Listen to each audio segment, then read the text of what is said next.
નમસ્કાર મિત્રો, વિડીયોમાં તમારું સ્વાગત છે। વધી રહેલા ઓનલાઈન નાણાકીય છેતરપિંડીઓને ધ્યાનમાં રાખીને નાણાકીય બાબતોને સચિવે 12 સંસ્થાઓને હિતધારકો સાથે એક મોટી બેઠક યોજી છે। સરકારે કહ્યું કે ટેલિકોમ વિભાગ દ્વારા નાણાકીય છેતરપિંડીના મામલેથી સંબંધિત 1.4 લાખ મોબાઈલ હેડસેટ બ્લોક કરવામાં આવ્યા છે।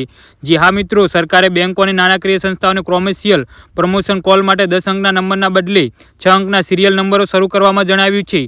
નાણાકીય સેવા ક્ષેત્ર અને ઓનલાઈન નાણાકીય છેતરપિંડી અટકાવવા માટે યોજાયેલી આ બેઠકમાં 28 નવેમ્બર 2023ના રોજ સમીક્ષા કરવામાં આવી હતી। જી હા મિત્રો, અત્યારે હાલ મોટા અને મહત્વના સમાચાર સામે આવી રહ્યા છે।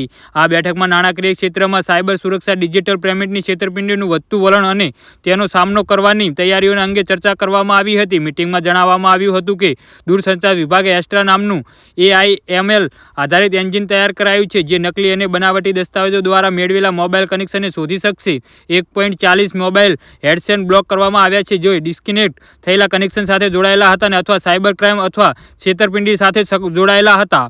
જી હા મિત્રો, તો આના વિશે તમારું શું કહેવું છે તો નીચે અમારી કોમેન્ટ બોક્સમાં જરૂરથી જણાવજો અને અમારી YouTube ચેનલને સબસ્ક્રાઇબ કરવાનું ના ભૂલતા। વિડીયો પૂરો જોવા બદલ તમારો ખૂબ ખૂબ આભાર।